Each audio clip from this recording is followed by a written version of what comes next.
Mummy हम्म आज रविवार पिलाମାନଙ୍କ ପାଇଁ कौन करियो? आज संक्रांति कार्तिकेश्वर पूजा आबनी किसी आइंस फाइंस आज गोटे किसी भल मंद हम आज मम्मी की रेसिपी कले सेटा तो वीडियो लास्ट जानी परिबे। एबे तो परिवा गोटे भी सरी गलानी।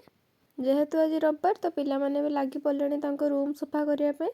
प्रति रविवार तांकर पाली हेता किए कोटा सफा करिवो से हिसाब रे से माने सफा भी करि दियंती। छुट्टी दिन रे सब काम करि देले आउ सप्ताह सारा टेंशन ना। एबे तो पाग भी भल दउछु तो काठ दीटा हाणी देले आगो को चिंता नाही। छुआ गुड़ा ऊपर आछंती सेतिपई तांको पाखको जीव बोली एका जिद देखुनांती एका एका केमिति उठी जाउची। आपण मानक मध्यरु कार्तिकेश्वर पूजा किए करंती निश्चय कमेंट करिवे। एते सारा काम भितर हमर रोषे भी सरी गलानी। आजिर मेनू रे भात डालमा मंजा बड़ा फूलकोबी पकोड़ा आउ पुई शाग भजा।